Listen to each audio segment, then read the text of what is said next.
How you doing?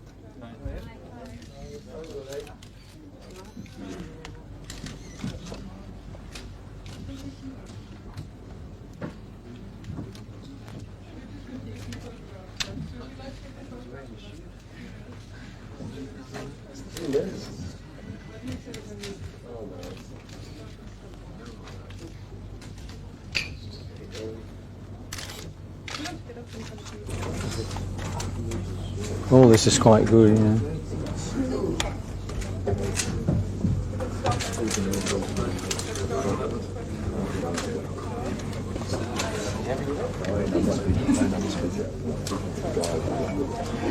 It's good, eh? Yeah, you just move a bit.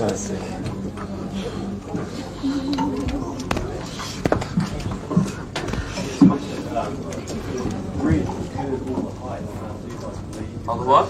On the height. Oh, do you guys believe you're the greatest? What have you been reading? Let's hold up. You hold that up, buddy. I haven't seen the height. They say we're the greatest rock and roll band in the world. Let's see. Take them out and shoot them. That is disgraceful. That's the sort of thing when you get into it. You know, when you get into a band, and you're 16. The idea that you'd be called the greatest rock and roll band in the world just makes you sick. It really does. Just when you're fucked up. Well, they're not calling Dollar the greatest rock and roll band in the world, or whoever is the disco band at the moment. It's something not to be taken at all seriously. When you join a rock and roll band, you want to be a great one.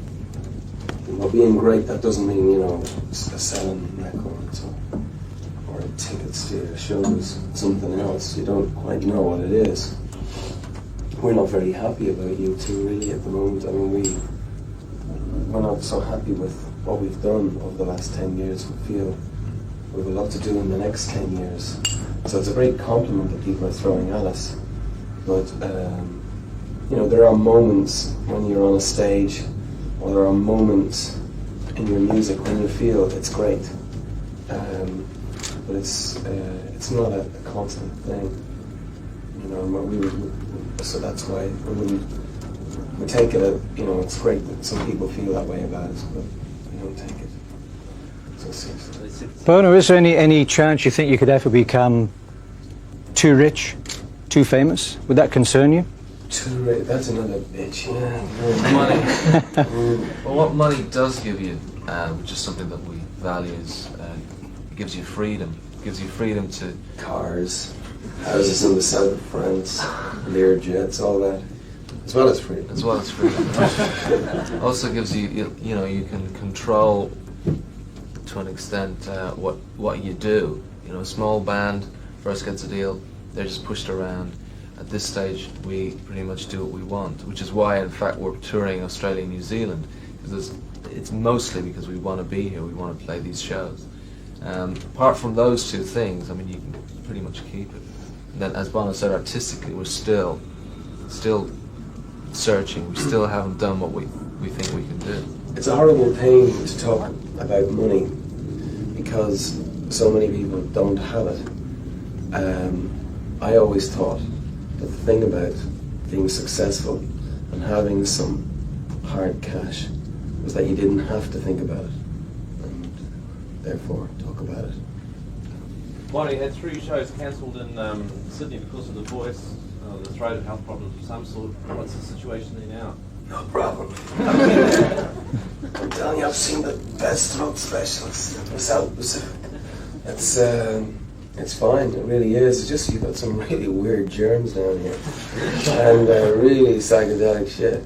And I thought I was going to die there for a few days. But it was one of these germs that couldn't make up its mind what it wanted to be, you know, flu, a brain tumor, you know, smallpox. I don't know, I just felt like everything. And I just lost my voice. I just hadn't got a voice, or else I would have done those shows in Sydney. It's never happened before. But it certainly won't stop us playing these concerts. We've come too far and waited too long. So. Have you got any special memories of the 1984 tour of Many. I just remember coming here and thinking it was just like Ireland. I mean, it really is. It's incredible, the similarity. The same colour green everywhere. Do you ever find it difficult to balance, you know, your beliefs and your ideals with, if you like, rock and roll reality? All the time. That's what makes it fun. It is a barrel of contradictions, and I think Sam still Shepard trying said to that. figure it out.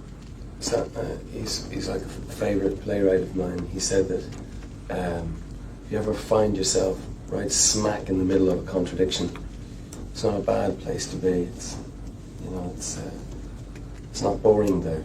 That's for sure. That's what the song God Part 2 is about, really. About the contradiction of being in a rock and roll band, being successful, writing songs about people sometimes who are not having any success, writing about the lack of success you see around you, and essentially biting the hand that feeds. But we continue to bite and feed. So, Bono, you've been together, the band's been together for 11 years. Do you sometimes get the feeling that you've been captured by the publicist, that you're on a treadmill, that sort of thing? nope, never on a treadmill. That's again one of the great things about, especially right now, about being in U2 is you just don't do anything you don't want to do. And I mean, it is a great feeling. And occasionally things run away, run away with you. There are moments of madness on tour. You maybe agree to do too much, or there's a lot of hype about, because people are trying to sell your records, which after all is what you're asking them to do. And comparatively, we don't sell half as many records as, other artists that people might see as our contemporaries. But, there's people out there that are trying to sell records, they're trying to sell a movie, they're trying to sell shows, so they have to promote, and at times then you're maybe compromised. But that's kind of part of rock and roll, and you shouldn't really get into rock and roll if you're shy that way. You said that you weren't that happy with what you've been doing over the last few years. Why? I mean, what do you want? Have you got about 6 hours? Well, we always wanted to be a country and western band. Something went awfully wrong. Bono, the book Unforgettable Fire, was it fair?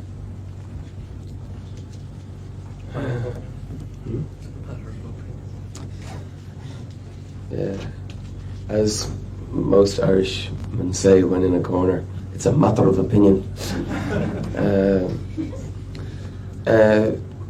It's really hard when people write about you, particularly your past.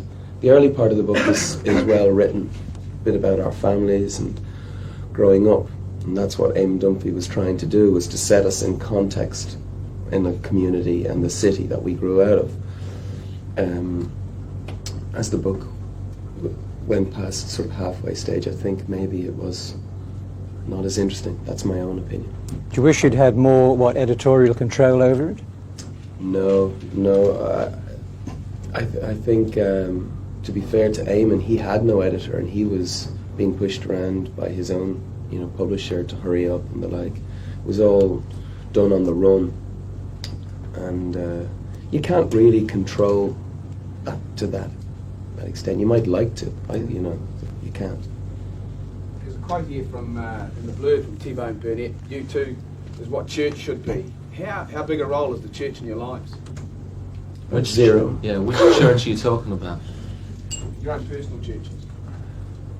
I don't actually belong to a church myself. I've always found that I've been, uncomfortable in what most people would call the church. I'd like to think it was part of a bigger, wider church. If you mean, if you're talking about faith and do we have any, that's something that's very private and personal, and I actually don't trust people or talk about it too loudly, so I wouldn't like to become... The closest we get to church are the concerts themselves. It just seems from Amen. It just seems from this side of the world that the controversy that's always going on in Ireland, you're either one side or the other. For a rock and roll band to sit right in the middle, is that? Well, what's going on in Ireland is about religion, which is another thing again. It's like being a supporter of a football team, as far as I'm concerned. Religion, all religion has ever done in our country is divide people. It's torn the country in two. We're sick of it, don't feel a part of it. And I don't think that people's faith has anything to do with religion. Religion has been a scourge on the earth. How are you treated in Dublin? I mean, it's your hometown, it's where you grew up. What are your old friends? Do you still keep in touch with them, or is there sort of a gap now between your roots and your fame?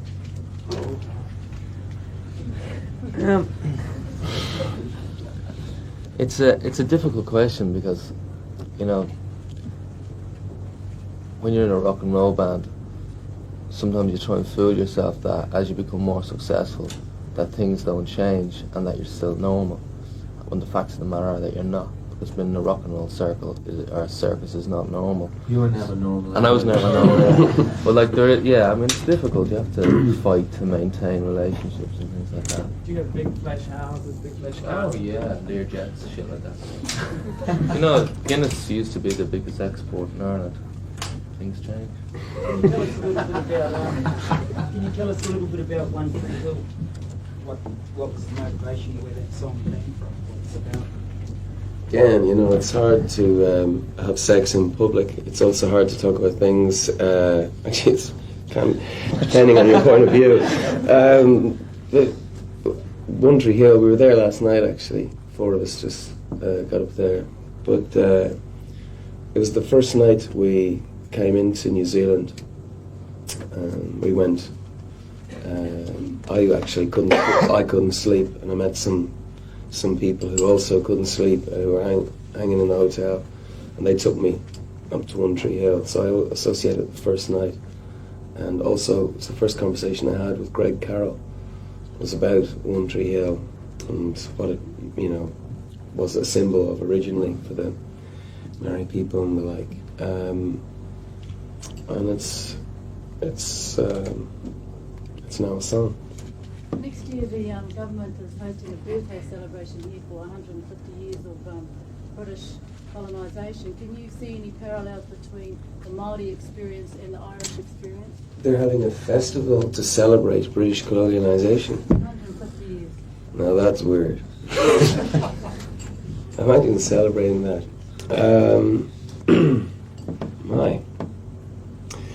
Well, it wouldn't be a great party to be in our country. People, you know, colonisation. It's not something or whatever. But it's not the case in Ireland. We lived under British. We've been sort of fighting with the British for hundreds of years. Mind you, if we weren't fighting with them, we'd probably be fighting with themselves. We're just that kind of people. I'm sure there are some similarities between the indigenous people of New Zealand and the indigenous people of Ireland, if you want to make that comparison. I don't know enough about the Maori situation to go further than that. I wouldn't. I'd like to. Yes, gentlemen. The journalist I was with had to go catch a plane, and he had a question written down for you. Can you read it out? Oh. It's about Irish unemployed. He had to catch the plane, but he gave the message to you. Very cool. Edge. You said recently that after you'd...